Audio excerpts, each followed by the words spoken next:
nutritionist now for over 20 years. I gained my master's degree with distinction from Bristol College, during which time I received the 𝗿𝗃𝗲𝗍 scholarship for my dissertation investigating the effects of prebiotics on racehorses in training. In 2017, I somewhat madly embarked on my PhD in veterinary medicine research at the University of Glasgow, which I'm doing part-time. My role at Dengie is very varied. As technical and product development manager, it's creating new products, ensuring they're legally compliant, which is becoming increasingly more challenging since Brexit. And also I'm a member of the 𝗍𝗶𝗲𝗍 committee, so I sit on the Nutr working party and chair the subcommittee for the approval mark for horses and ponies prone to 𝗍𝗃𝗲𝗍. But this evening I'm going to focus on sort of sports nutrition, and with this sort of idea that success is in the detail. And really, I think it's fair to say that good nutrition or perfect nutrition certainly isn't going to guarantee that you win, but poor nutrition significantly increases your chances of losing. And as a nutritionist, what we're trying to do all the time is achieve a balance between health and performance, and really keeping an animal healthy to train. I use a human example regularly. It is nearly scarily 20 years old, but in 2004, 𝗿𝗃𝗲𝗍𝗁, as she is now, achieved a double gold Olympic medal, and almost a little bit out of the blue. No one was sort of expecting or predicting such an amazing achievement. But when you look at her and read her books and sort of look at her profile on webs and things, the reason or the explanation for this sudden apparent transformation was the fact that for about the first time in her entire career, she actually had no injury worries and had a perfect preparation for a big event. And that speaks volumes in terms of the importance of being healthy to train, to then succeed in competition. And I just think that's a great example of what we're trying to achieve with the horse as well. And clearly, if we're trying to find the balance between health and performance, we need to understand how the horse's digestive system sort of works. And I use this, again, a comparison slide, just to try and make the point that the horse is a herbivore, and it's fairly unusual in terms of its structure of its digestive system. So on the right, as I'm looking at it, hopefully that's how you're seeing it, we have a dog, which is equivalent to a human digestive tract as well. So a relatively large stomach in comparison to the rest of the digestive system. Whereas when you look at the horse's stomach, it's actually quite a small part relative to the rest of its own digestive system. And then when you look at a cow, a ruminant, obviously their sort of stomach is massive compared to the rest of the gut. So those are things we have to bear in mind, and it's really where this trickle feeding principle comes from, because the horse's stomach is very small relative to the rest of its gut. So we have to try and replicate that when we remove them from their sort of natural diet. Now, in contrast to the cow, the horse is digesting fibre towards the end of its digestive system. So you see where the red star is there. In fact, I'll just see if I can use a highlighter. It's probably gone now. But yeah, basically this grey area on here is the cecum, which is a large sac-like structure. It's home to lots of microorganisms, primarily sort of bacteria, but also fungi and protozoa as well. And they are responsible for digesting fibre. But you can see it's towards the end of the digestive process, whereas with the cow or other ruminants, it's very much the first part of the digestive process. And it's all these sorts of nuances that we're thinking about when we are looking at getting the diet right, particularly in the context of health. And if we prioritise health as the primary objective, and then the performance follows on after that. So why is fibre so important? Well, it starts right from the word go in the horse's mouth. Chewing is vital for saliva production. Saliva actually contains bicarbonate, so that's naturally buffering acidity through the digestive system. And you can see there that the more fibre the horse has, the more he's going to chew. It takes about 3 times as many chews per kilo of forage as it would concentrates. And we know that the horse only produces saliva as he actually chews. So unlike you or I, if we start thinking about all the foods that we find particularly palatable, or we start to smell things, we will actually salivate at the prospect of eating, whereas the horse actually has to physically be chewing to generate saliva. So it's a response to chewing. We get the saliva, and then that is actually buffering acidity through the whole of the digestive system. And that's really sort of fundamental to regulating acidity throughout the digestive tract. And moving down to the stomach, you can see how small it is, particularly when it's empty and there's nothing in there at all. It is a very small part, and we liken it to a rugby ball, which I think that photo shows quite well, and it's made up of two sort of different types of tissue, which you can see better on this slide here. So we have the squamous epithelium and that sort of region, and then we have the dividing line, the 𝗲𝗶𝗱𝗲𝗿, which separates the glandular epithelium. And we've actually got sort of various talks and things and videos that you can, if you're particularly interested in ulcers, that you can refer to. But we now know there are two distinct disease types. So there's the equine squamous gastric disease, so the squamous sort of ulcers, and then EGGD, the glandular disease in this area of the gut. And we're really, I think it's fair to say, only just starting to understand the factors that contribute to the EGGD version. But as we said, if the horse is actually allowed to eat almost continuously, the stomach would rarely be empty. It's that trickle feeding that we're trying to replicate when we bring them off grass into the stable.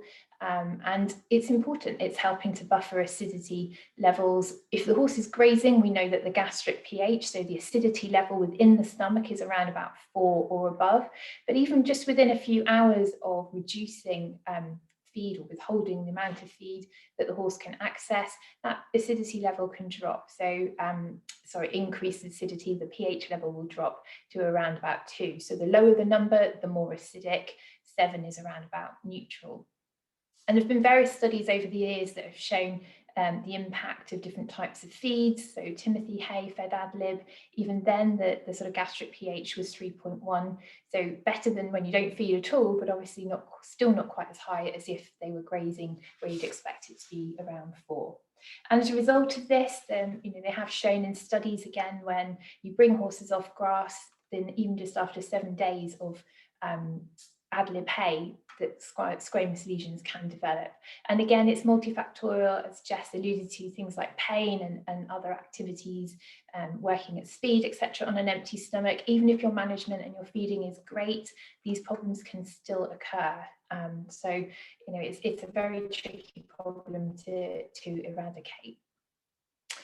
Some of the benefits of fibre for the small intestine. Again, we have to extrapolate across from other species quite a lot of the time. We know that horses are not well adapted to high starch diets. And in this highly magnified image here, you can see the lining of the intestine. So these little villi, they're finger-like projections that come into the hole or the lumen of the gut and increase the surface area. So they're trying to increase the amount of food that can be absorbed, or nutrients that can be absorbed from the gut. And we call it the brush border because the food brushes against it as it passes through. Now, in other species, intensively reared species like poultry, calves, etc., where they've been on high cereal diets as opposed to something more fibrous, the increased acidity is actually associated with reducing the size of these villi. So you're reducing your absorption capacity in the gut. And if you do that for a sustained period of time, you're increasing the risk of things like starch passing through to the hindgut. Now, in the horse, that's pretty catastrophic. I'm sure you're aware, starch reaching the hindgut really fundamentally changes acidity levels. You can end up with laminitis, etc., as a result of that. Again, it's a loose extrapolation, but in the human, if you laid out all of our little villi and flattened them out, it's about the surface area equivalent to a tennis court. The horse has about 3 times as much intestine as us. So if you spread their villi out, then you're talking about an absorption area of around about 3 tennis courts. So absolutely massive and really important. And the healthier we can have these villi, the more we're going to get things like starch absorbed in the small intestine, the less risk there is of it passing through to the hindgut. And as I've sort of put in the slide, really, less starch is definitely more, even for a poor doer. Gone are the days when you walk onto a yard, hopefully, and people are feeding bucketfuls of cereal-based feed to try and promote weight gain, because it really is a waste of money and compromising health. So if we can utilise good quality, high quality fibres, very nutritious fibres as an energy source, it's really going to help improve absorption capacity. And then moving through to the hindgut, that microbial population that I mentioned, they're digesting fibre by fermentation. If you ferment anything, you get byproducts. Key ones are gas, which the horse needs to get out of its digestive system. Another one is heat. So fibre is literally the horse's central heating system. And this is a really important point, because if you are competing abroad in very hot conditions, the horse will naturally start to back off the fibre in an attempt to regulate his own body temperature. Now, obviously, that can present problems with pushing gas out of the gut, and also in terms of the water reservoir, is the fibre in that hindgut does hold on to water and release it gradually over time as the fibre is broken down. So that's something we have to be aware of in performance horses, elite levels competing in very hot conditions. As I mentioned, sudden changes in diet or this starch overflow effect into the large intestine can all result in digestive disturbance, problems like laminitis, colic, loose droppings, and as I'll talk a little bit more about later on, potentially behavioural issues as well. And those bugs that break down the fibre also produce B vitamins such as biotin. We're going to look at some case studies at the end of tonight's presentation, and I think you can see those that are healthier on the inside, because you can judge from the outside just how good they look as a result of having high fibre diets and therefore healthy guts. So just a little bit of an insight into what can go wrong from a gut perspective. There's a sort of syndrome or a concept, an idea that's increasing in popularity is the right word, but it's increasingly being talked about, let's put it that way, in terms of leaky gut syndrome. You can see here the blue cells, the epithelial layer lining the intestine. You've got the mucus layer, lovely and thick in this healthy gut here, and then once acidity levels rise or some disease issue happens, or actually what's been shown in mice, a low fibre diet results in this erosion of the mucus layer. That starts to expose the epithelial layer to things in the gut and potentially higher levels of acidity, and the tight junctions that normally make sure this gut isn't permeable to nasty things start to widen, and we get this leaky gut. So it can actually allow harmful pathogenic substances and bacteria and things potentially through the gut. Now, as I said, the studies in mice have shown that actually a low fibre diet erodes this mucus layer. And what do we do with our obese and sort of overweight horses and ponies that are prone to laminitis? We have to restrict their intake. Now, I know we're talking about the competition horse, and in a month's time, actually, we're doing another webinar on EMS and sort of laminitis. But this is, I think, a fundamental principle that we need to think about with these overweight horses. As soon as we restrict their forage intake, we're potentially compromising the health of the gut. And in the case of a elite performance horse that's traveling and competing a lot, they're coming into contact with a lot of bugs that they wouldn't have any sort of perhaps natural immunity to. And the more permeable we make their gut, and it can be elite performance horses on low forage diets as well, then it becomes a sort of vicious circle where we're compromising the health of their gut and we're exposing them to more bugs because we're taking them around the world competing. So a lot of this comes back basically to too little fibre. And as I mentioned, the bacterial populations, we're developing our knowledge and understanding of just how important they are, both in terms of humans and animals as well. And you can see in the gut, there's 10 to the 9 microorganisms, so that's 10 with 9 noughts after it per gram in that cecum area of bugs residing there. So, they are having an impact. They're a significant part of how the horse operates and its immunity as well as its digestive process. And there's a lot of evidence to show that diet is the major environmental factor contributing to gut microbial variation. so the different populations of bacteria that are present. But having said that, diet's the major contribution. Things like exercise, physical exertion, and stress. We're just starting to scratch the surface on understanding the impact these things are having on the gut microbiota composition and therefore the host metabolism.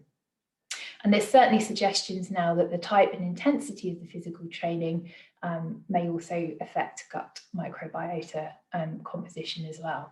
So what are the consequences of these effects? Well, this is a recent study published last year, and again published in Nature sort of scientific report, so pretty well-respected journal. It's showing that the concentration of starch digesting bacteria, so those that would be breaking down cereal-based feeds, if you have high levels of those, because obviously you're feeding more starch and following a low-fiber diet, then there is a correlation with the frequency of these sort of alert or alarm types of behaviour. And this actually fits with some of the work that we worked on with 𝗍𝗶𝗱𝗲𝗍, a researcher at the University of Edinburgh at the time, and she showed that horses on higher starch diets compared to those coming from fibre and oil, so the energy levels were matched, but some were from fibre and oil and then the others were starch. Those on the fibre and oil diet were much less reactive to, as we would call it, novel stimuli, so things that might make your horse spook. Those on a starch-based diet were more likely to have this alert or alarm type of behaviour. So again, this sort of backs up the work that Louise did. Things like physical and mental stresses most likely to impact microbial communities in the horses that were bred for dressage and jumping. And they found that they were more similar to one another than perhaps the microbial populations from individuals bred for eventing. We can ask our riders later, but I suspect they, as predominantly event riders, they're going to say that they turn out quite a lot and see the benefits of it, perhaps more so than horses that are competing in show jumping and dressage, that tend to spend more time travelling, competing, particularly on consecutive days for a prolonged period of time, without getting many breaks from that intense training. And the results showed that there were particular bacteria that were significantly linked to certain behaviours that reflected welfare deterioration. So there was again a correlation between those demonstrating oral stereotypy, so things like wind sucking or cribbing, and that correlated with the bacterial populations. Now it's really difficult with the microbes in the gut, because all the research shows that there was a lot of variation both between different horses and within a horse itself. And I was listening to a webinar a couple of weeks ago on human nutrition, and I thought it was a really interesting point that if you take a snapshot, or take one sample from a horse at one point in time and compare it to all the other horses on the yard, you will see lots of variability between them, and you can't often draw too many conclusions from it. You need a very controlled study to sort of really show differences in populations and things. But the point they were making from a human perspective is that you need to accumulate data, a bit like Jess was saying. You've got to have that continuity of analysis and understanding how the gut and the microbes within it vary according to different scenarios, and then you can start to build up a picture. Now, I appreciate that's not possible for everybody to do, but if you have had a persistent problem, certainly in the context of humans, something like IBS or IBD, where you're really struggling, it's really compromising your health and therefore your work or your performance, however you want to define it, then these sorts of things, you need to go into that level of detail to understand it, and the impact that different behaviours and diets are having on you as an individual. So what can we do? Obviously, there are some more practical things from a horse owning perspective, and they generally all come back to feeding more fibre. We know that fibre is fermented in the hindgut by the microbes, but what it's actually giving you are volatile fatty acids, or giving the horse. And these can be utilised as an energy source, or they can be stored. And if they are stored, then they tend to be stored as adipose tissue, so fat. And the horse can physically break down fat and convert it into glucose. The brain needs glucose, and so it's going to source that from its own stores in its body.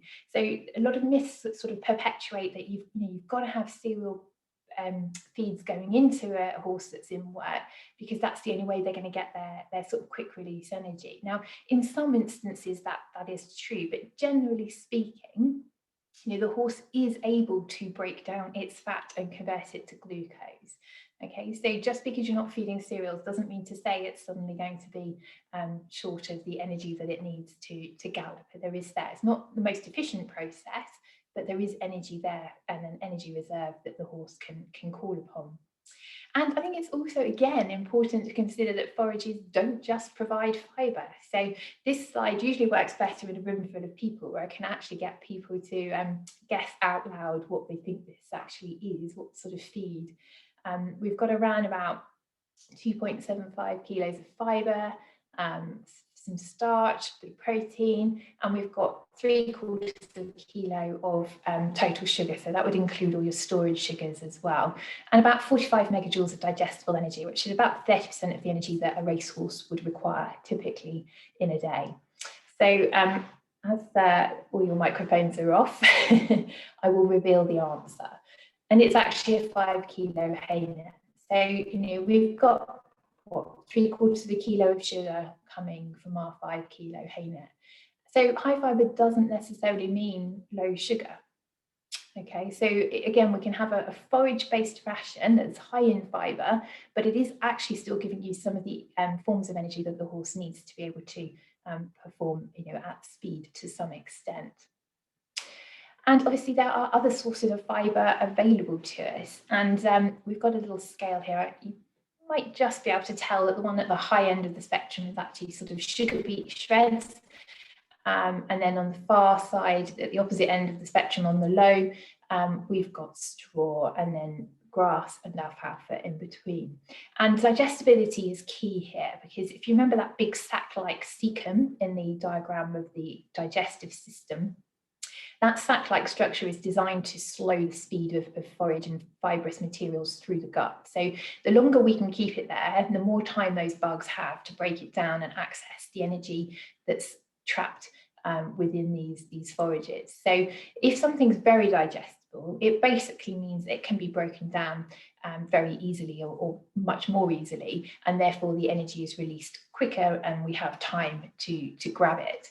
If it's indigestible, it can take, in the case of straw, 2-3 days to be broken down by the bacteria to get everything out of it. And even then, it's not going to get everything. You have a proportion of indigestible material in that straw that's going to pass through and come out the other end. So timing is everything. We want a reasonably slow rate of passage if we're going to try and get as much energy as possible. Obviously, that becomes easier if it's a very digestible fibre source.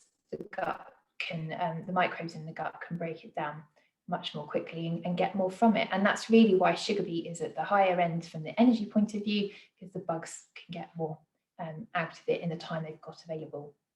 And I just mentioned here that research in standard bred, so this is a paper done in Scandinavia, they actually showed no difference at all in the time to fatigue and the ability of the animals to hold their body weight when they were just fed haylage. So these are standard breds working at high levels, you know, sort of exerting themselves. So, you know, there is some evidence out there to show that realistically fibre is not actually compromising performance if you're, you know, using a high fibre ration. And for the vast majority of horses, certainly those, you know, working up to moderate levels are easily going to get enough energy from these sorts of feedstuffs. And just touching on energy a little bit more, it isn't strictly a nutrient. So what we're actually capturing is something that's changed from one form to another. So it's not something tangible that you could actually get hold of. It's trapped within bonds in feed materials. We tend to measure it in joules and talk in calories when we're talking about weight gain or weight loss, but it's exactly the same thing. So they're just two ways of measuring energy, just like you measure temperature in Fahrenheit or Celsius. Okay, so it's terminology and it's trying to describe weight loss, weight gain with calories rather than energy, but effectively it is energy that you need to put on weight. And in horse feed, we usually measure in megajoules, so that's 1 million joules. So a difference of 1 megajoule doesn't sound very much, but when you think of it being 1 million joules, it's actually quite a lot. Where does energy come from? Well, it's usually described as slow release or quick release, and it's determined by where it comes from. Things like fibres and oils are what we'd call slow release, and then you would have starch from cereals and simple sugars, which are quick release. And in the case of fibre, as we said, it's those microbes that are taking the time to break it all down, and that's why it is a slow release energy source. As I sort of alluded to, too much or too little energy, unfortunately, just putting more energy in doesn't mean to say that your horse is going to run faster or gallop quicker. They do just tend to end up looking like this rather plump individual in the picture. So, if you're exceeding the energy you need, you put on weight. And body condition score, I think we're starting to try and turn it into body fat scoring. It is a way of trying to make an assessment less subjective, but there are now lots of studies to show that we underestimate our horse's fat score, condition score, whatever you want to call it, all the time. Fat has become normal, unfortunately, and that is not going to help performance.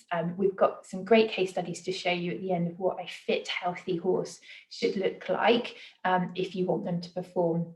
And again, I'd love to get Jess's input on this as well, as to just how many issues are related to horses being overweight and being asked to do too much and exert themselves, and the pressure it puts on their respiratory systems and their joints. If you want your horse to have more energy, I think the first step is making sure it's not overweight, because lugging this weight around unnecessarily is not going to help them perform. And there are a lot of hidden calories in feeds, both in human terms and for the horse as well. And we just simply don't appreciate the energy density of feeds at times. So half a stub scoop, so the sort of round, large bowl-shaped scoop of a cool mix, would provide around about enough energy for 20 minutes of schooling. So that's not hacking, that's schooling. And because cubes weigh heavier, so they're more dense, and therefore, half a scoop is actually going to give you around about 50 minutes schooling. So we've got to get away from using feeds as treats, or because fibre looks boring or what have you. There's a lot of energy in these feeds. So if your horse is overweight, you really have to be self-disciplined and try and stop putting this on to just make it a little bit more interesting for them. So I apologise, the next couple of slides are a bit wordy, but I will try to make it make sense. So getting it right, where do we start? Well, forage, as we've talked about, needs to be the basis of the ration. And as a nutritionist, when you are sort of looking at how much forage and what proportion of the horse's body weight you're going to use as forage each day, we're trying to aim for 1.5%. Where does this sort of figure come from? Well, that's what we're going to look at with a particular study that was done. The sort of counter to that, or the objection to that, especially at elite levels in racing, is often this sort of worry about dead weight or gut fill, what the horse has got to carry almost unnecessarily because there's forage sat in its digestive system. One study that we looked at recently, actually as part of the nutrition team, we do a sort of journal club regularly, it's actually showed that the average body weights were about 10 kilos lower when a horse was fed 50% of its daily intake as forage, as opposed to 100%. Okay, so sorry for all the percentages and the numbers, but effectively we work on a 2% dry matter intake per day, which is sort of easy to keep the numbers easy. It's somewhere between 2 and 2.5%, depending on the horse. 1.5% of his body weight is actually 3/4 of its diet as forage, if that makes sense. I hope you're following this. So, that's where this sort of number can make a difference. Is that 10 kilos significant? Well, possibly you could say yes in a racehorse if you've got horses of equal ability, but in others probably less so. And if we go for 75%, which is where, as a nutritionist, I think is a good level, sort of compromise, if you like, a good healthy place to be, then the difference in weight is down to around about 5 kilos. Now, riders can vary between, in eventing terms, you can have men competing against women riding horses. Is 5 kilos in the gut something to worry about? I would suggest probably not in the grand scheme, and when you consider all the other variables that we take into account. So possibly you could argue, if you're really going to go very, very low, down to 50%, in a racehorse, you could argue an equal ability may be significant, but for the vast majority, there is no need to go below 1.5% of the horse's body weight per day. And again, sorry, it's a wordy one, but in that same study, they had a look at what the peak heart rates were when these horses were sort of put into, again, sub-maximal exercise tests, to be fair. They did have a higher heart rate, so which suggests they are working a bit harder if they've got more forage in their ration. But in recovery, there was very little difference between those fed 50% forage and those fed 80% forage. You can see there 96 and 97 beats per minute. And the same study also then looked at the rate of passage of feed, and the difference between 80% intake and 100% really wasn't significant. So I think it's fair to conclude that from that we can reduce that far without significantly compromising digestive function. We haven't had any impact on the rate at which the feed is passing through the gut. Now, instinctively, we're coming down to around where we think that proportion of forage is going to have an impact. And look at that, it's around about 70–75%. So it's all really stacking up to show that about 1.5% body weight as forage is that key level. And I suppose the takeaway message, if all of that sounded like complete gobbledygook to you, the take-home message really is as soon as we start to go below this, then we're inviting the potential for disease and possibly behavioural effects too. That's when significant changes start to happen. So if we can get to 1.5% of body weight as forage per day, and that can be really high quality forages, all those things like or fibre sources like the sugar beets and the alfalfas, they're all contributing to this percentage, then we've got a really good chance of having a relatively healthy digestive system. I just want to touch on something else, just to another part or another reason why fibre is important and we don't always think about.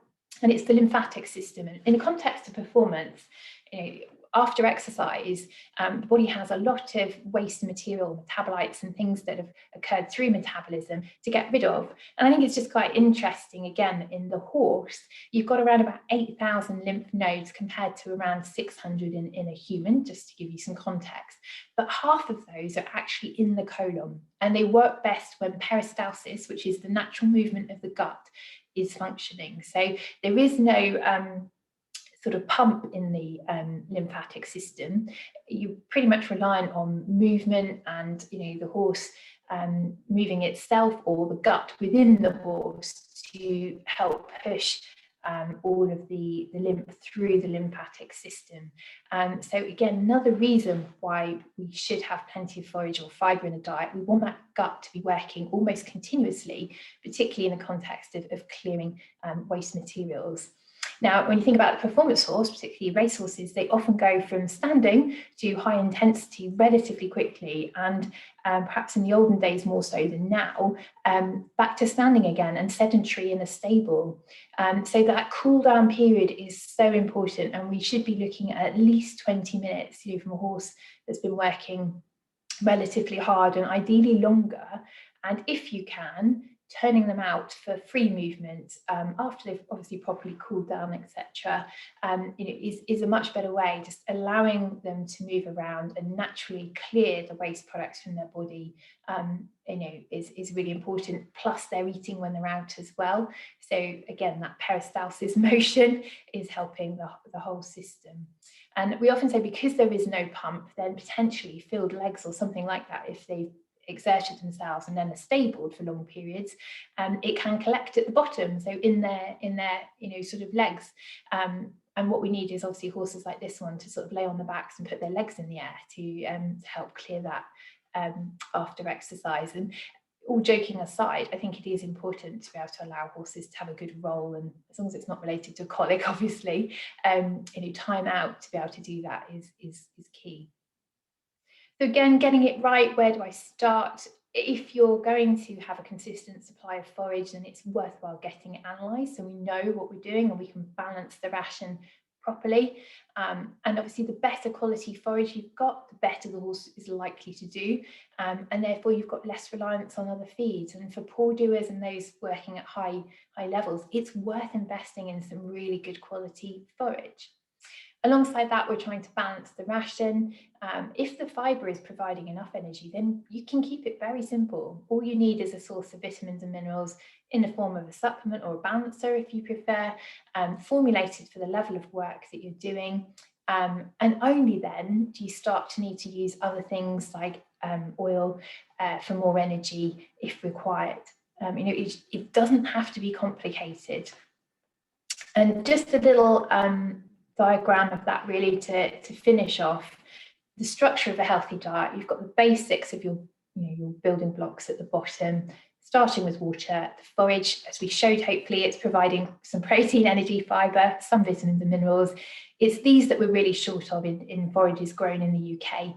They reflect the soils they're grown on, and we're deficient in things like selenium and copper. So the trace minerals just aren't there coming through from the forage. So that's why we need a balancer or a supplement to top up. And if for horses in work, we're probably looking at a bit of quality protein in that balancer as well. If that genuinely isn't sufficient and we need more energy for weight gain or work, then we're looking at better quality fibre sources, things like we mentioned, sugar beet, alfalfa, plus our oil sources, what's popular at the moment, sort of micronized linseed. And then even then, if that's not enough, the very last sort of block at the top that we might consider, if the horse is genuinely lacking sparkle and it's not just related to being overweight, or they have a very limited appetite and they just simply won't eat the volume of fibre feeds that you need to get the energy in, then you start to possibly look at cereals, and we think about feed size and little and often. But we start here with the building blocks and work our way up, and not every horse is going to get even beyond the baseline, to be perfectly honest. So I think that's coming to an end. Just to summarise, lots of health reasons for feeding a high fibre diet. The idea always is trying to keep a horse healthy enough so that we can train them. More training equals a fitter horse, a better prepared horse, and therefore better performance. So just a little plug for the fact that the feed line are here to help you. So do make use of this email, or you can call the feed line number as well. There's live chat on websites and things, and they're a great team and they're very happy to help you however they can. So without further dwelling on me, I'd like to move along to our rider panel. So if you can just bear with me, I will try and share the panel so you can see them all. Hopefully they'll turn their cameras on. But we're very pleased to welcome Lucy Jackson, Alicia Wilkinson, and George Hilton-Jones, along with Jess. You can see they are a double act. So welcome all of you, and thank you very much for giving up your evening to join us. I will do your intros as we go through individually, but I'm very rudely going to start with the gentleman amongst us, if that's all right. So sorry, it's not ladies first this evening. Right, let me just bring up my notes so I'm organised.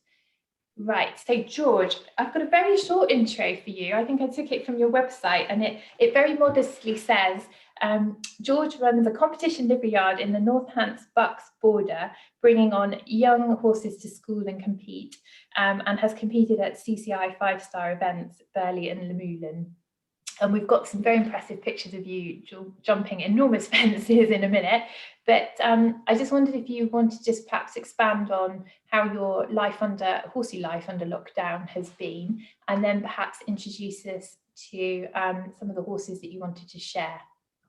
Yeah, well, thank you very much, Katie, and enjoyed your talk. Yeah, it's obviously been very different, really, the last coming up to a year now. We've had very limited competitions, but we obviously got everything ready going for last season, and then I think I did one dressage test before we got cancelled, and that was it at the beginning. And then we had well, obviously the whole country got locked in, and then I think we managed to get 2 months competing off the top of my head, but I'd sort of written off the bigger horse and bigger classes and just gave them a quieter time. So we didn't have everything out last year. I mean, Leo, my main horse, only had one run just to remind him what he was doing.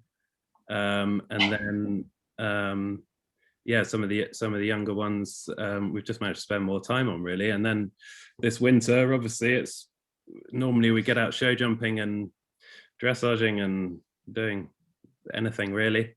All that's been shut, so it's been more giving the horses holidays for a few weeks and then bringing them back in, especially the young horses. At the moment, we've got quite a good bunch of young horses coming on, and I tend to do a couple of months or whatever, and then give them a few weeks off. We're very lucky we've got a big field here that we can chuck them out and give them a proper break, so they turn into horses and in a bit of a herd, and then they come back in and hopefully are a bit better mentally for it. Excellent. So, and who do we have on the screen at the moment? And this is Lola, owned by myself and Chris Hudson. We bought her as a 7-year-old.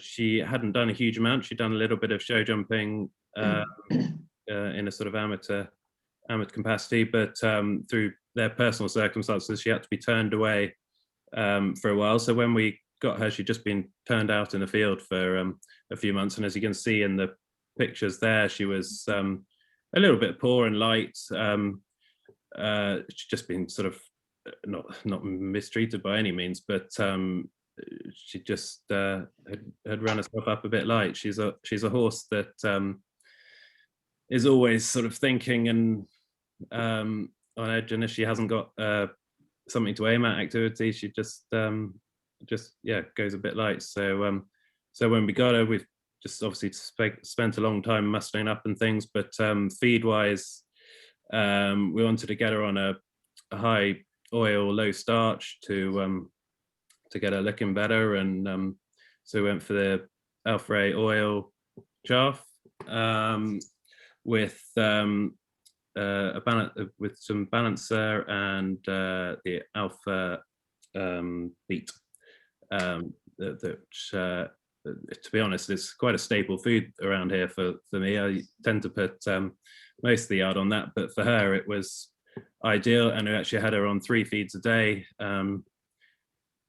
just sort of morning, evening, and then when I do a late check, I tend to check the horse sort of 11 o'clock at night, so she got another feed around then. Brilliant. Well, sorry, go for it, Katie. I was just saying, with a horse like that, where she's obviously needs something, she's quite busy-minded. Yeah, that's the brain.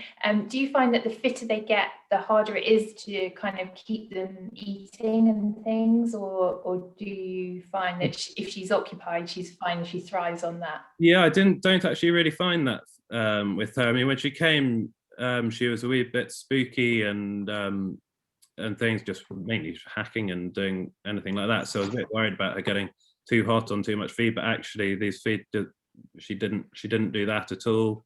And when, like you say, when she's got her mind occupied, she's pretty switched on and knows the job, and she jumped around a intermediate or 2 in this broken season, and yeah, hopefully we'll be going advanced next year. Brilliant. Should we move on to the next one? This is the one where I slightly go weak at the knees just at the size of these fences. I'm just trying to show you the best pictures, really.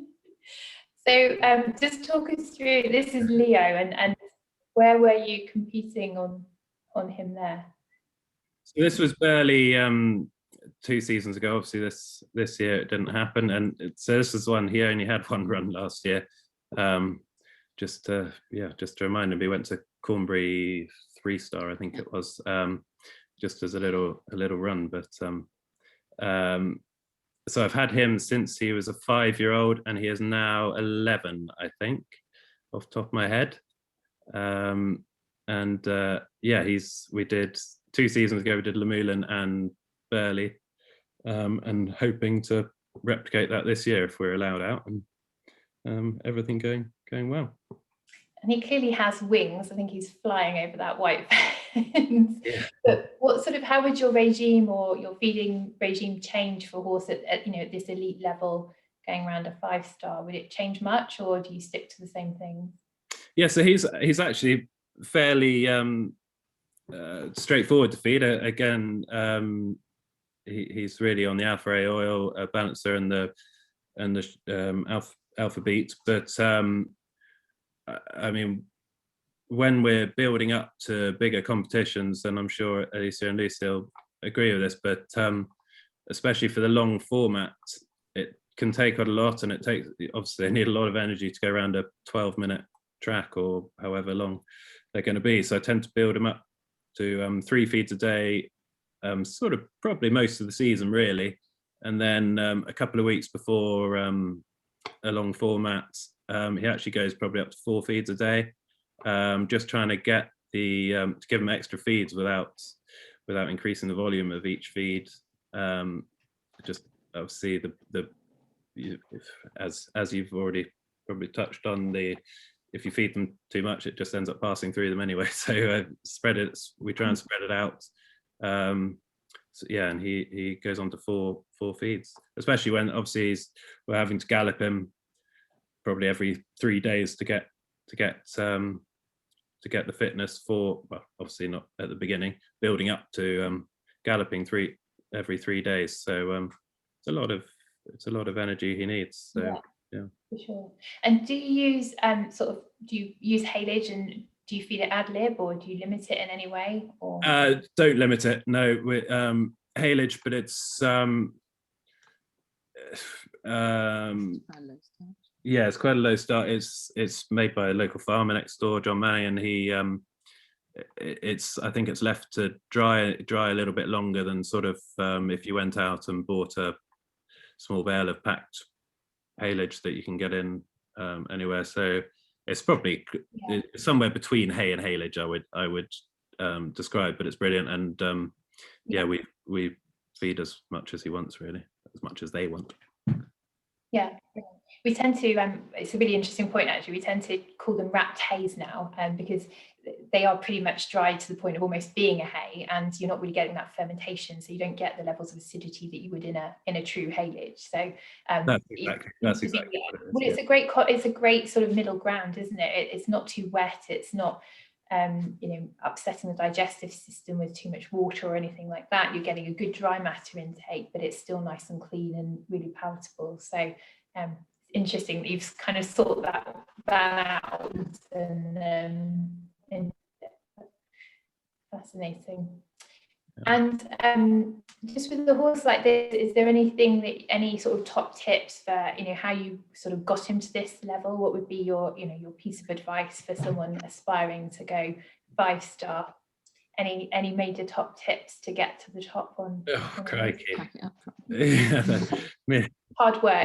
I'm putting you on the spot now. Look, I think you've got to have a lot of luck. I'm incredibly lucky that I think he's with this horse, especially, he just loves the job. He's a cross-country machine. We've had to work quite hard on the dressage, but the show jumping and cross-country he just loves. And I mean, building up to like just before Burghley, I think we went to France for one run, harassed a pan actually, and did the 4-star out there, and about halfway around my rein snapped, so that didn't go to plan. So then we came back, and that was meant to be my prep run for Burghley, I think, and then so it ended up doing just an intermediate around 𝗿𝗃𝗲𝗍, and I basically have to go around with the handbrake on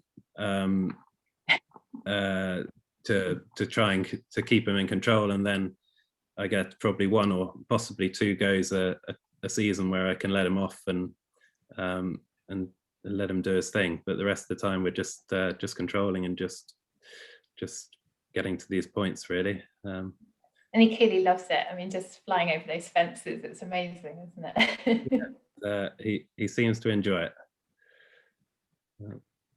Yeah. Well, thank you very much. We're going to move on to Lucy Jackson next with this particular horse. I'll just do a bit of intro for Lucy. Obviously rides for New Zealand and was reserve team rider for London 2012. Competed at WEG in 2014, and in 2019 she won the Millstreet leg of the Event Rider Masters riding Superstition II, and has competed at numerous CCI 5-star events. Lucy has been a long-term supported rider in the Dengie team, and has starred in many of our videos where she's demonstrated her proficiency in front of the camera. So I'm sure Zoom holds no fear for you, Lucy, at all. You're going to be a pro at this. But welcome, and would you tell us a little bit about the horse? Well, I think we've got two from you as well that you've picked, and sort of why you've picked them, really. I might just... Yeah, hi there, everybody. Thanks so much. What a brilliant evening. I'm so enjoying myself. It's been so interesting. So I think of myself primarily as an eventer. But since I moved to the Cotswolds, I'm surrounded by racehorses, and my lean as an eventer has always been towards the thoroughbreds. So the horse I've got in these two pictures is a racehorse that came over from a trainer in Ireland, and we had him to pre-train. So we normally do between a month and 6 weeks of hacking, flat work, some pole work, and some jumping in order for them to be best ready to go to the track, for the trainer to take on, get fit enough and ready enough to go to the races. So the exciting thing, I suppose, about this particular slide is that there are only 29 days between the two pictures, which makes me very proud. He was, in inverted commas, just racing fit when he arrived. Sorry, take that back. He was racing fit and then got chucked in the field for his break post-racing. And so then came to us after a sort of 6 to 8 week holiday.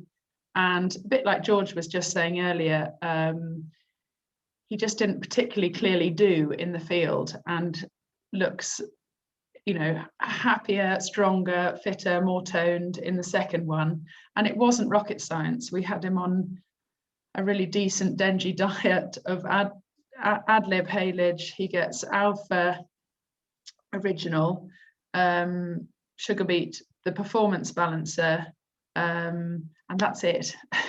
It's not rocket science. He was on 2 feeds a day. Yeah, that's yeah, pretty good, great transition there. I'm pretty happy and proud to show you that, those 2 slides. He looks fab, and 29 days, that is impressive. And I think the beauty of alpha for me, particularly with my racehorse job, but also with my eventing job, is it's in its simplicity. We have up to 25 horses in at a time, from hunters to racehorses to eventers to a 34-year-old 11-hand pony. And I'm quite a simple-minded person, and I like the systems that we employ in our yard to be really simple, so that we can, as a team, follow them and the horses benefit the most, but from less meddling. Nature knows best. And so for me, the fact that everyone who arrives starts on a bog standard alpha beat balancer, and then you can tweak it as you need to, but start with as little as you need to put in, and then you can top it up rather than the other way around. Yes, is that sort of building block framework again, really, isn't it? And yeah, I meant to ask you, so in terms of the sort of horsey lockdown side of things, has racing been busier than the eventing side, or?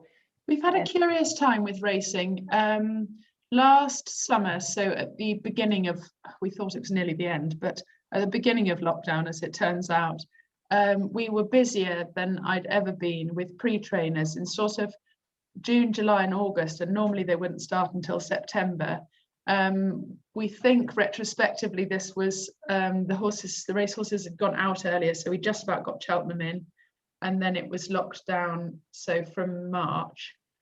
And so instead of waiting until after Aintree or after some of the point-to-points even further into the summer, so I think everyone then got itchy feet and they were desperate to get going for next season, which is sort of November 20 and through. And it has since gone quieter, and I understand that there's a bit of a backlog, because for racehorse owners, they're still paying their training fees, and even if they're still having success at the racecourse, they can't actually go. They can't support their horses in person. and a lot of the love of racing is that social element, the getting together, the supporting their horse right then, right there. So there appears to be, after the initial rush, which lulled us a little bit, there appears to be a bit of a quieter time. Thankfully, obviously, you can all see on the telly that the racing is creating huge interest. The racecourses are managing COVID situation absolutely brilliantly, but there is word on the street, I suppose, that the throughput of the sort of stores, the 3-year-olds coming into the national hunt yards in particular, that section of the market is going a bit steady. So I hope that we can see that through the full cycle. Yes, and I think with the sort of fibre-based diets, I'm assuming with these young, fit sort of thoroughbreds, you know, behaviourally, you see it's better to use a fibre diet than perhaps a cereal-based one. Does it make for a slightly less exciting or adventurous experience with some of these young thoroughbreds? Yeah, I think that's the beauty, is we've got to send them back as big and as strong and as muscly and as up for their work as we possibly can. Clearly, we don't want to get decked in the process. But their tummies, you know, the racing industry as a whole went very away from fibre, thinking they needed to be, you know, lean and mean, thin racing machines. And actually, there's been a good turnaround, I think, in terms of realising that a fitter, stronger, happier, healthier horse can run faster. So for me, we need them as close to the edge of the upper limits of the energy we can send them back with, but without them being scatty. And I think thoroughbreds get a bad reputation. I don't think they are scatty or wild or crazy if they are happy and healthy and busy. They don't like not doing anything. And they too don't like, it's a bit like drinking a bottle of Lucozade, I suppose. They don't like being revved up to the eyeballs, but they do like doing what they're doing. They do like to be active, they do like to be busy, and they do like to keep eating. Have a job. Yeah. Excellent. Shall we move on to your next set, before and after? I'm just going to shrink everyone again, so in case people can't see the after. So again, this was 7th of April to 7th of May. And this is a thoroughbred again, who actually hadn't done particularly well at the track. He just didn't love it. He was really kind, really sweet, really easy, didn't mind if anyone else beat him. He was after you, that's totally fine. So we had him as a retrainer rather than a pre-trainer. So he wasn't with us to go back to the track. He was with us to learn a new life. And he's actually got the most gorgeous home. He's gone to be with a member of the hunt staff, so that he gets to lead the field out hunting. And again, it's where the thoroughbred reputation for being busy and fizzy isn't always well founded. He's got a job, he absolutely loves it. He was charming to produce. You know, he had left the ground, as in he jumped a hurdle in a herd at the track, but we taught him some trotting poles, canter poles, grids, and then he went and put a few outings on his CV between lockdowns. He went and did a couple of rounds of show jumps and 1 round of cross country. But again, he went straight on to 𝗿𝗶𝗱𝗲 original performance balancer beat. And I think the difference again makes me really proud.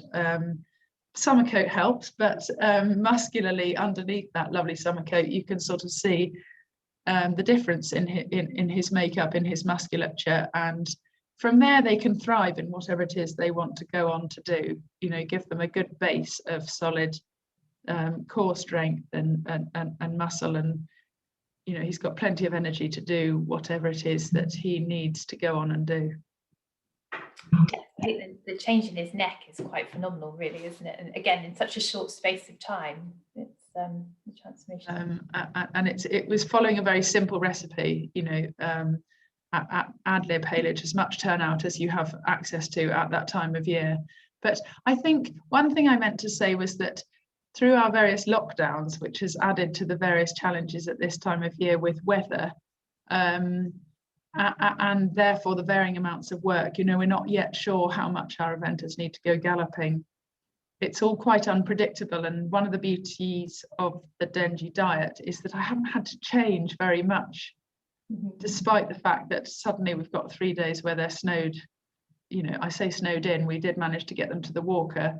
Or then I'm suddenly thinking, actually, guess what? You know, eventing might happen in 6 weeks, 8 weeks time, and maybe we should start cantering. But as long as I can alter their work gradually, I haven't had to change their diets. So for their tummies, they know what's happening and they know what's coming. And so they can stick to that routine in their bodies. And I think hopefully that keeps them happier and healthier too. Yeah, definitely. And you're not compromising on energy, are you? I mean, that's what I always love about feeds like alpha oil in particular. You're still getting the level of energy for condition, or, you know, particularly in a poor doer, but you don't have to reduce it every time they're having a day off or a spell of lighter work. So no, it's a great point. Thank you. If we move on, Alicia, patiently waiting. Thank you, Lucy. So Alicia is a 4-star event rider local to us in Dengie, based in Essex. She's a very enthusiastic trainer and supporter of the Pony Club. Another one, impressively, with their A test, and was also an individual AIEC student riding world champion in Germany, not quite so hot as Florida, for in 2016. She's risen through the ranks with her small string of event horses, and has an exciting prospect Chilli Morning bred youngster called Pogo. But I think you're going to talk about this one, affectionately known as Pooh, and I apologise because I can never remember her proper name, and I'm always using her as a case study because she's so interesting. But Alicia, how is your horsey lockdown, and do tell us a bit more about Pooh. Thank you. My horsey lockdown is going quite well. They're all just ticking along. I didn't give them really much of a holiday after the end of the season because they hadn't done much from the beginning of last lockdown, first lockdown. They had a bit of time off then. So they've just kept in work, obviously a lot lighter work. And now they're back up, starting to do a bit more intense work, jumping and things like that. This is Pooh. We bred Pooh, and my mum actually bred her mum. So she's 2nd generation homebred, which is quite amazing. And she was, I don't know how old she was in those pictures, but she is now 14. But when we discovered she didn't go back poor performance, but she lost so much condition aged 8. We noticed at Belton horse trials in April in 2016. We kind of had been getting her fit, but we didn't, and we were feeding her a Dengie diet, but not probably specific and enough that she needed. But we found out after that, we really just investigated what was the issue with her weight loss, and she had diastema's, I think that's the right way of saying it, diastema's in her teeth, which are gaps. Thanks Jess, nodding. Which are gaps, and rather the odd horse may have 1 or 2 gaps, but she had them in every single teeth on her bottom jaw. And they would touch her teeth, so it's holes in her teeth, holes in between her teeth, and they were holes at the bottom, and the top were touching, so the food was getting stuck in the gaps and then just causing absolute agony for her, poor thing. We'd had her teeth checked from the age of 4 till 8, and they hadn't been an issue from then, but then at 8 we really discovered it. So she had to, our vets were like, they were so severe, they almost were like, you practically have to put her down almost. So we said, no, you've got to find a way of doing something. So they drilled a few of the teeth away, so the gap was completely through rather than just a hole at the bottom that trapped the food, so the food could flush through. But they couldn't do that to every single teeth, or otherwise it would just be like a stack of dominoes and she wouldn't be able to grind her teeth. So then they had to flush some out and block them with kind of putty. And so she was quite difficult like that, but she was amazing and just stood there, had it all done. I'm sure they sedated her the first time they did it, but then after, we had to get her teeth done and flushed every month to just keep on top of the infection that was there. And then a year later, she looked as good as that, and she went from novice at Belton So then the year later, she started a novice and finished at Blenheim 8-9-year-olds in the 3-star, which is now 4-star. So that's her little story. And what did you do feeding management wise? Because I think she's such a great example. I mean, just a picture of health there. And I use this photo a lot actually in talks to really show how a fit animal should look. I mean, just lovely, just starting to see the rib cage, great top line, and obviously exceptional coat condition, which is such a good indication that the gut's healthy, and considering the problems you had with her. But just talk us through how you manage the diet now with all those sort of dental issues to think about. Yeah, so that was at Tattersalls, and I didn't realise for the trot up it was going to be so sunny. So I packed, you know, jumpers, trousers, and a fur gilet. But so I was melting, and she looked amazing. But no, she basically had to be on, from kind of having chaff and things. She couldn't really do that because the chaff would impact and just irritate and annoy, kind of make more pain. So we then had to go solely kind of slop. So we did the grass pellets. We soaked grass pellets and soaked 𝗿𝗄𝗍𝗏, and that's all she ate. And then Performance Plus Balancer. So she just had all of that. So it was just a big bowl of slop. And she used to have a whole scoop of 𝗿𝗄𝗍𝗏 pellets soaked. So the whole scoop soaked for herself, because obviously she couldn't get the amount of fiber through chaff. So she had to have it that way. Yeah. So she had a lot of slop. Yeah, but it's amazing, isn't it, that she looks that good on it and competed at, you know, a really high level on. Yeah. She didn't have anything. She had nothing else. She had hay, ad-lib, hay, and haylage, and then just the slop. She now, their teeth are much better. Yeah, I always got the slop. But yeah, it was just 𝗿𝗄𝗏𝗏 and soaked grass pellets. And now she is able to eat chaff, but still it's now in with 𝗿𝗄𝗏𝗏, but much more sloppy. Yeah. But she looks $1 million, doesn't she? She's fabulous. Yeah.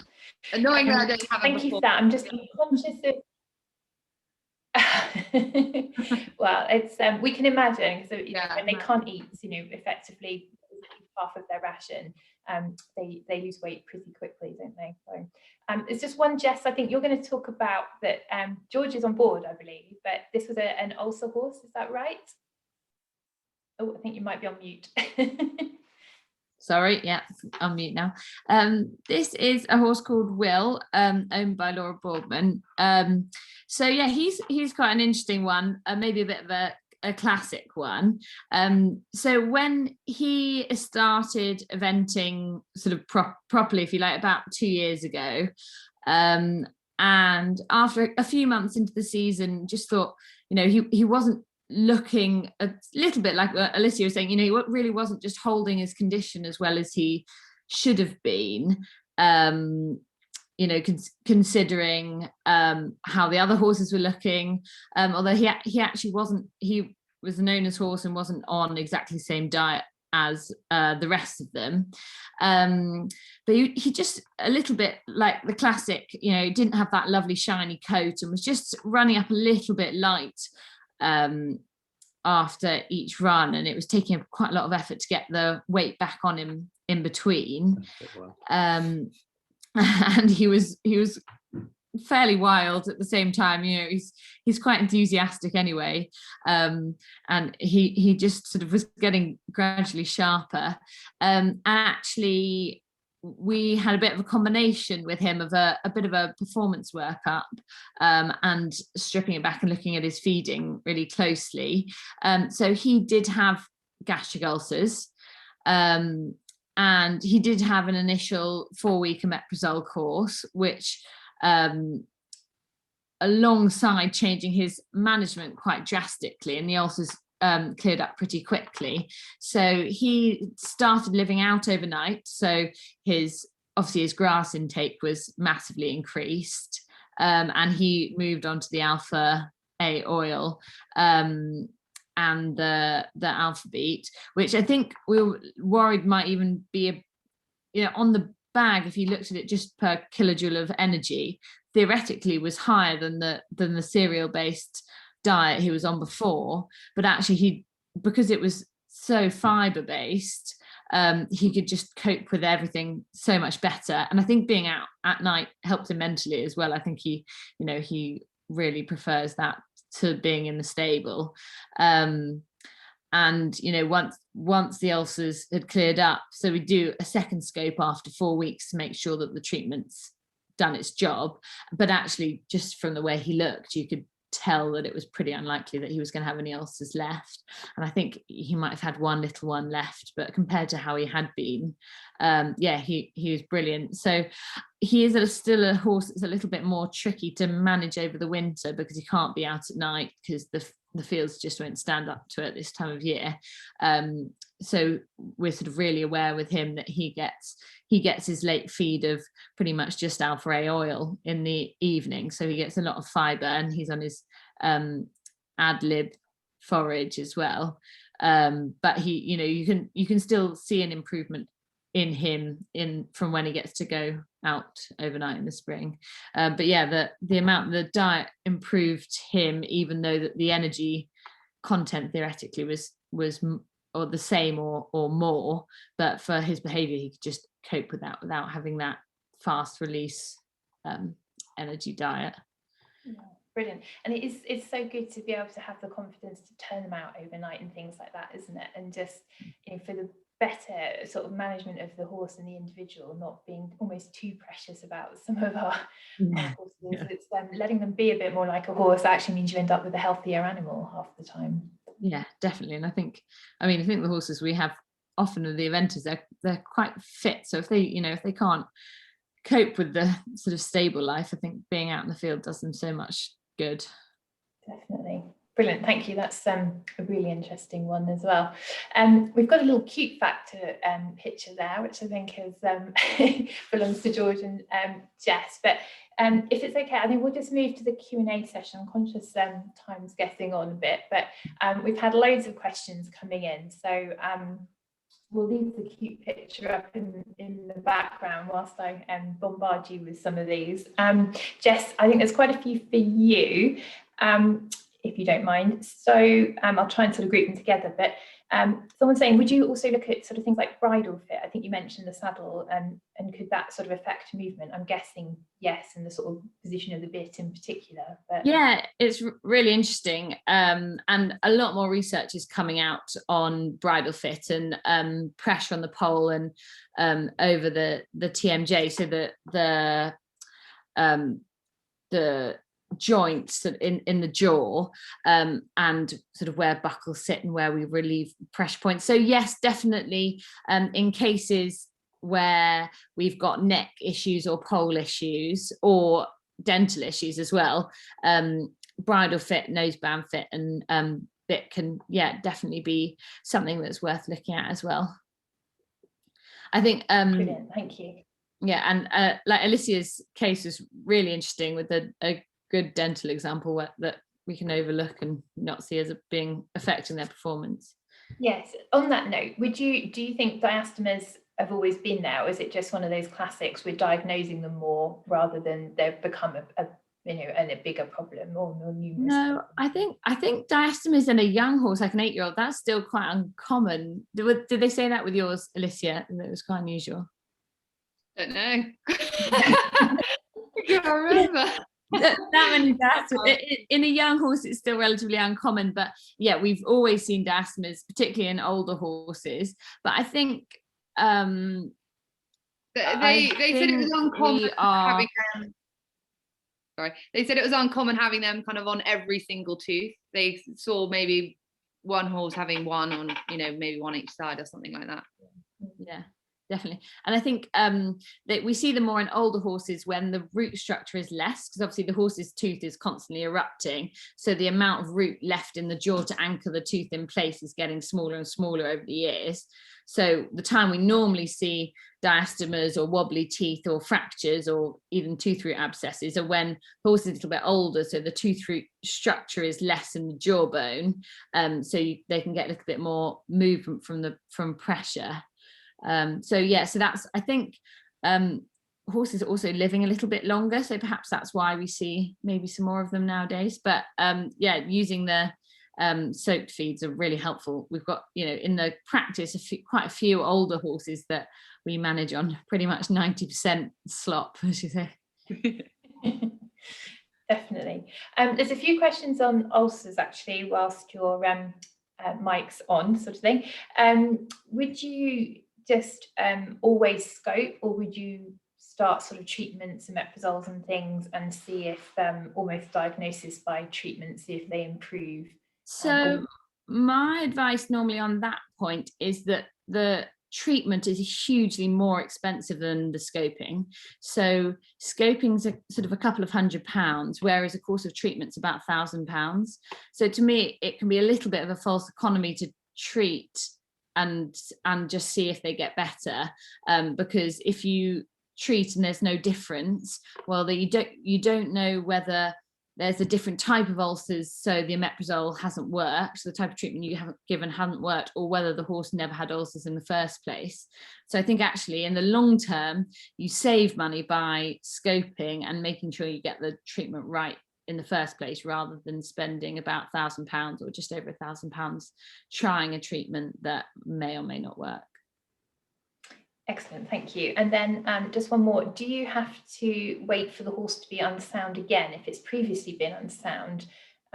When is it best to reassess with the vet? Yeah, so that can be a little bit of a tricky one, and it's a bit of a classic as well, because someone's noticed the horse isn't quite right, so they've given it a couple of weeks off before they've called the vet, and actually by the time the vet comes out, the horse is sound because it's improved a little bit. So what I normally say to owners in that situation is, when you're bringing them back in after they've had a little bit of time off for lameness, if they've genuinely just had a little bit of a bruise or a knock that's healed on its own with just a little bit of time, absolutely brilliant. So just sort of spend a week bringing them back in, just quietly, slowly, start with sort of quiet hacks and build up to sort of half an hour of gentle schooling by the end of the week. And if the horse is still sound by the end of the week, then brilliant, carry on progressing. But obviously if after a few days you notice that lameness is creeping back in again, then yeah, that's definitely the time to call the vet in. And to make our lives easier, just carrying on, just ticking over really quietly, so we're not making the lameness any worse, but it's not going away by the time the vet gets there, is really helpful. Yeah. Brilliant, thank you. It's always difficult to know when to call the vet in any situation, isn't it? From colic to lameness to, it's like, I guess earlier is usually better on onset of a problem. But and I suppose I can't really speak for all vets, but most of us don't mind just calling and having a chat on the phone and making that decision a little bit easier. Yeah, a collaborative decision is easy, isn't it? Go on, Lucy. Yeah, my question that I actually put on the group chat thing leads on from that. Your thoughts on a pre-season and a post-season, like baseline, routine, vet workup. On one hand, if you put a horse out at the end of the season and then it has its holiday and then you bring it back in and then it goes lame, you think, if only I'd known about that X, Y, or Z sooner, I would have done its let down and build up differently. And on the other hand, sometimes you hear stories about seeing a little blip on a scan that then puts you out for a month or 3 or a season that actually was there anyway, and they were asymptomatic and they've always had it. Yeah, so this is my favorite area. Oh my god, brilliant, go on. Thank you.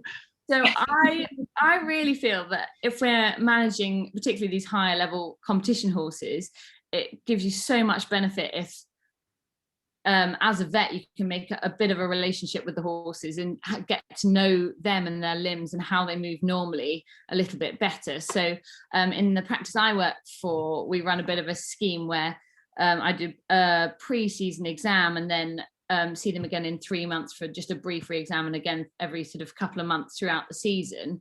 And I think it's more helpful to be able to see them move and really record how they're moving in a straight line on the lunge and under saddle, and a really good palpate on the limbs. And I have little diagrams where I draw any little lumps and bumps or asymmetries that horse has at the beginning, so that we can monitor if there's any change.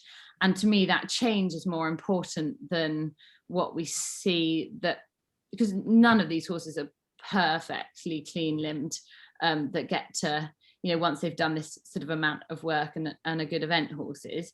So I think for me that's more important than scanning all the time and without a reason to scan, because as you say, like sometimes scans are really, really tricky. You know, you can see little things, but knowing the significance is difficult. And if you haven't had a scan from, say, the month before to compare it to, it's really hard to attach a lot of significance to small changes on a scan that, you know, we might just be seeing because there's increased blood flow that day because it's a bit warmer or it's canted around the field, and actually it might not look like that the next day again. So to me, changes and monitoring them moving is more important than that. But I mean, if you have ongoing scans, that's absolutely brilliant, but not a lot of people do because it gets quite costly.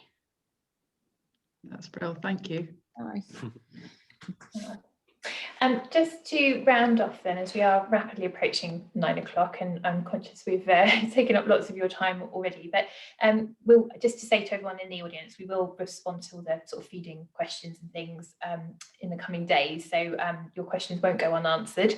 But just whilst we've got such a fab rider panel, it is a little bit like I asked earlier actually, but what would be your advice starting out with a young horse at the start of the season? What would be your sort of tips or advice and how to approach it? So Lucy, I don't know whether you want to go first on that one.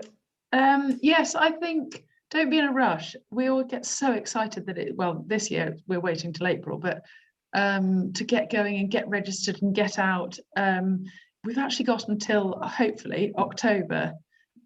So my advice with the young horses is get lots of nice mileage that is relatively low pressure for you and for them. So my favourite thing, once we're allowed to, is course hire. So taking as many horses as I can, some of whom who might have never been on the lorry even, other than to get to me. Course hire, you can start at 60 centimetres, award yourself a ribbon and go home again feeling so much better about your day, and as such they've had a great time and they will look forward to their next outing. But if I need to have 10 goes at the water tray and it takes me 25 minutes, it simply doesn't matter, and that way I think they progress better.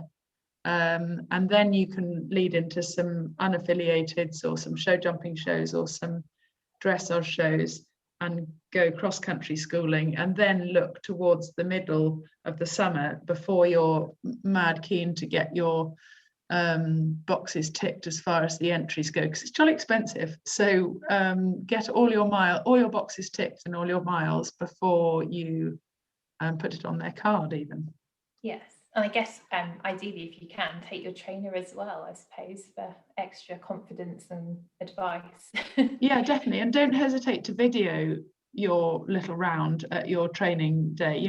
All these places, and it's quite reasonable to be able to hire these courses as well. So set yourself a warm-up and then go and jump around, but in your own time, and video it and send it to your trainer or send it to someone you're interested for their opinion. Brilliant. It's good miles. Cool. Alicia, have you got any thoughts or tips that you would? Just similar to Lucy, really. I've got 2 5-year-olds that hopefully will get out and about this year, but they won't be going to affiliated B events. They'll be doing lots of training. They only got to 1 cross-country schooling session last year, and then they went to a training 1-day event, which was really good. But they will this year, when I get them out, they're both jumping at home, but my mum actually said to me today, we can't rush them because it's so important, especially when they've got talent. It's so easy to think, oh, it can jump really big, it can jump a 110 upright, let's go and jump cross country 110 because it's got the scope. But that's the ones you need to take your time with, especially. So definitely I'll be going to do schooling, to hire arenas, hire cross country courses, and then do unaffiliated hunter trials, things like that. Definitely. And do you find any difference with breeding, homebred youngsters? Does it feel any different when you've known them literally from birth, or are you even more precious and careful with them? Yeah, so Pogo, who I bred, who's now 5, I am pretty precious with him, but he has been the most accident prone foal. He broke his jaw 3 days old. He then got so then he had to have an operation to have it all pinned and plated, which is a nightmare. And then he got a parrot mouth, which is now straightened up. Then he got a little cut on his pastern as a yearling, and then he got a boxy foot, which is now straightened up as well, thanks to our farrier. Then he got really bad worms in a field and lost lots of condition, and luckily thanks to Dengie, he's looking very well now, but he does have 3 feeds a day. Then as a 2-year-old, he went in the field with my mare, my advanced mare. She went, "Go away, this isn't your field," kicked him. He's got now like a paralyzed nose, which actually doesn't stop it worry him, but if he gets to kind of 5-star, the vet said you might have to put a flare strip on him. So honestly, that was all till he was 2, and we said if we ever get on this horse, it will be a miracle. So I'm pretty precious with him, but no. So everything he does, I'm pretty proud of. And then my other one, who's 5, I bought as a 3-year-old from the Monarch sale, and he's just been a delight to do. But no, I'm pretty proud of him too. If I'd bought maybe one back, I would probably be less proud of it, maybe. I don't know. Hard to say. Yeah. But no, they're yeah. Their schedule is the same though, presumably according to their individual needs, obviously, but you're not treating them any differently as such. No, they both do the same kind of day by day like that. Pogo probably has more of a long-term aim, whereas Inky, I'm kind of thinking of selling. Well, I'm trying at the process of thinking of selling him because I bought him too small specifically that I would then sell him because I'm rather a good collector.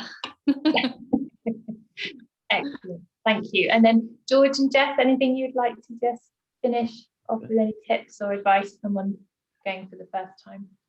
I mean, they've pretty much covered everything between them, but lots of hacking, lots of getting them out, doing the menor thing.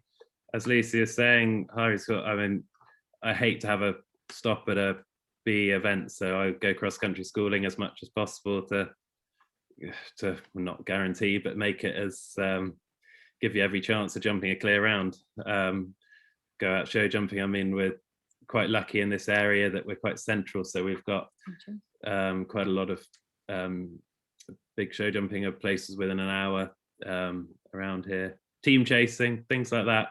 Anything to get them forward thinking, not always in the arena.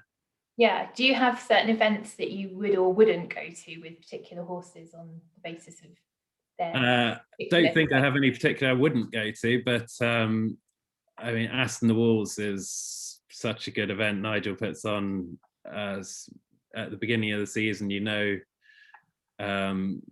it's going to be more straightforward for the younger horses. The horses just coming out, and then he builds them up, and by the end of the season you can't really recognize them. But I mean, I think everyone likes Aston. You got arenas for dressage and show jumping if our Great British Summer is as wet as it normally is. Brilliant, thank you very much. As I said to audience members, there's lots of questions come in, really specific ones, so we will deal with those in the coming days. We'll try and get through them and get a response to you.